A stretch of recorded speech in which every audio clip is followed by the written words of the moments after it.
High guys, welcome to our mini blog. यो चाहिँ म अहिले चाहिँ नाइटको चाहिँ 9 बज्यो। घर जाने क्रममा चाहिँ बाटो चाहिँ अलि बन्द रहेछ कि पहिरो गएर आजभोलि पानी पऱ्यो नि त, अन्त सफा नगरेको रहेछ। त्यही भएर चाहिँ गाडी साडी आउने कुरा भएन।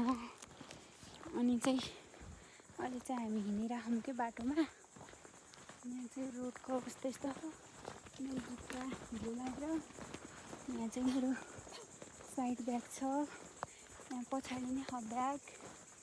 अहिले चाहिँ 9 बज्नै आँटिसक्यो।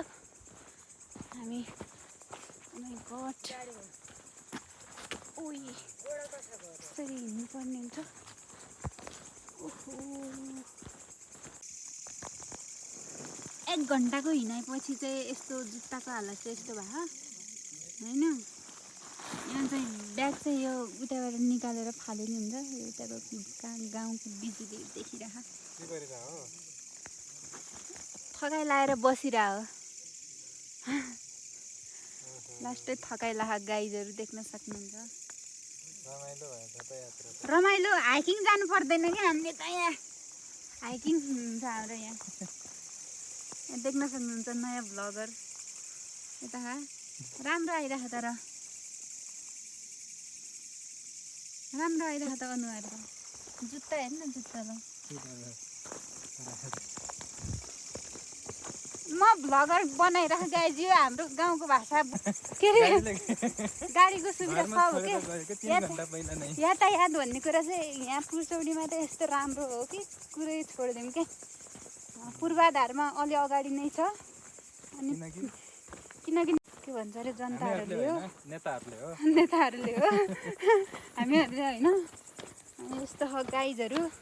यो आवाज चाहिँ अब जेन्जी पुस्तासम्म पुगोस् भन्न चाहन्छु म चाहिँ। किनकि अलिअलि पहिरो गएको रहेछ, त्यसलाई चाहिँ सफा होइन, त्यो धेरै गएको छैन कि त्यो माटो धेरै आएर, तर त्यहाँ सफा गरेको भए 1 महिनै भइसक्यो नि त।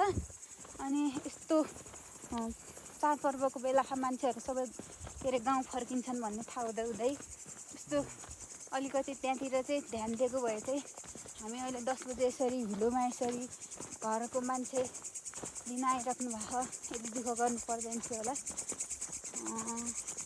त्यही नै हो, 10 बजिरहेको। अहिले हामी जङ्गलको बाटो हिँडिराखौँ। अनि जङ्गलको बाटो हिँडिराखौँ गाइजहरू। अब यस्तो हो यहाँ बाटोको हालत। यो रोड हो कि यो रोड हो, तर